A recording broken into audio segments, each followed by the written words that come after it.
Yo, what is good, Knicks Nation? Welcome back to Knicks Media. This is Richie, and in this video, I want to talk about the Knicks-Spurs game that just got wrapped up. The Spurs blew out the Knicks in this one with a final score of 119-93. So, as we know, the New York Knicks are coming off 3 straight wins, and then they go into San Antonio, and they get blown out in the second half. So in this video, I'm going to give you guys my thoughts on that. Before I hop in, if you guys are new to the channel, don't forget to hit that subscribe button. And if you guys want to check me out over on Instagram and Twitter, that is at nyknicks_media. Do not forget to hit that thumbs up button if you guys enjoyed. With that being said, let's jump right in. So, this video is not going to be as optimistic as all the wins, obviously, because we lost the game.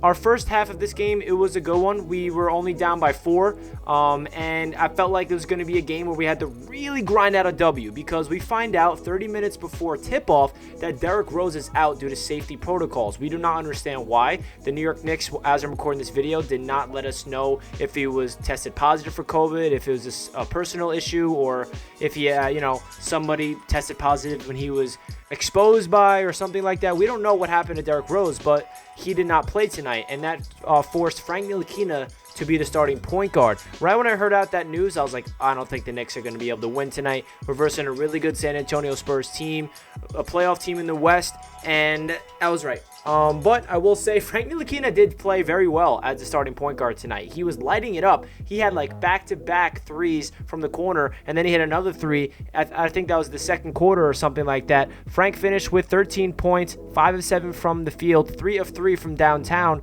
And it was good to see Frank get some minutes out there because we have not seen him overall. But there's really not a lot of optimistic things that we can take from this game other than R.J. Barrett continuing to be efficient. 15 points, 2 rebounds, 2 assists. But overall, the Knicks did not show up tonight. That's the main focus of this video. The Knicks just did not have it.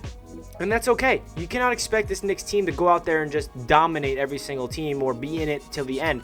The best teams in this league have nights like this when they get blown out. It's natural. It's part of sports. It's part of basketball, and it's going to happen. It's just unfortunate because we're riding such a high, and I kind of wanted to get this dub, and then we beat the Pistons, hopefully, in 2 days, and then we're 20-17 at the All-Star break. But we're back to 500, and then we're versing the Detroit Pistons at home to finish off the first half of the season, and that has to be a win. At least it should be. Julius Randle, he had a game where he came back to earth, and he's our all-star, and he is totally okay to have these games. He's a human being. He's not going to go off for 28, 11, and 7 every single game. He had 14 points, 11 rebounds, still had a double-double, but shot very inefficiently. 6 of 16 from the field, 1 of 5 from downtown. So that tells you that Julius was definitely not on his A game tonight. We saw Emmanuel quickly shoot the ball a ton. Right when I saw that Derrick Rose is injured, or not injured, just out for the game, I said Emmanuel quickly better get a lot of minutes, and he better be able to shoot the ball at least 20 plus times because I just want to see what he can do with 20 plus shots. And that's exactly what Quickly did.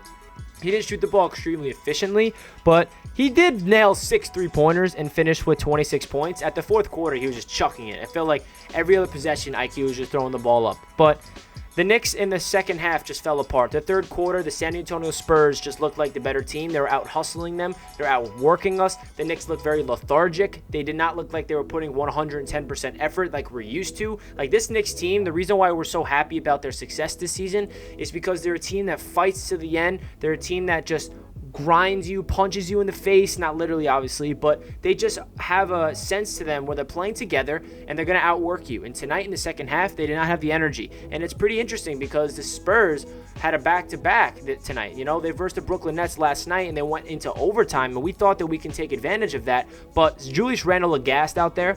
I'm not saying that's the reason why he played poor, but he definitely did not look like himself tonight. And the entire Knicks squad looked very lethargic. They were turning the ball over a lot like they don't really used to. They're not playing defense. The amount of times that I see Spurs having wide open 3-pointers is ridiculous, and all these guys just drilling him. Patty Mills, like everybody just doesn't miss on this Spurs team, and they have such a good unit of ball movement on offense where they can just find the open shooter in the corner. They have excellent spacing. They're just a really good coach team by Greg Popovich. It's really that simple. The San Antonio Spurs, whenever they're on the schedule, I am worried because they're a very good coach team. It doesn't matter who's injured or not. I feel like anybody that's implemented in the Popovich system and can shoot the ball from beyond the arc, they're going to be a hard team to defend, and that's exactly what happened. We had one of the worst defensive games of the season, especially in the second half. We gave up like 7 3-pointers in the third quarter. That's inexcusable. There's not really that much else to say. Not really that upset because, like I said, right when I heard that D Rose is out tonight, I was like, you know what? I don't feel like we're getting a W. If we do get a win tonight with D Rose out,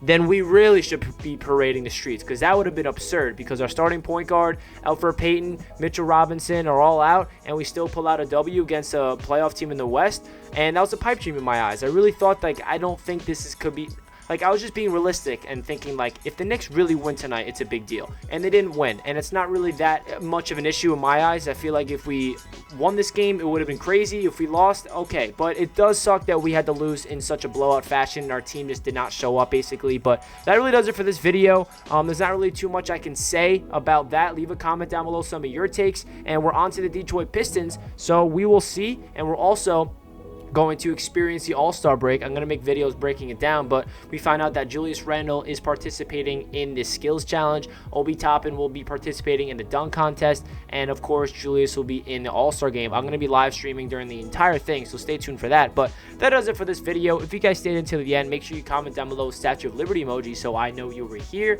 Thank you guys so much for all the support here on Knicks Media. It means the world to me. I'll catch you guys in my next video. Let's go Knicks. Peace out.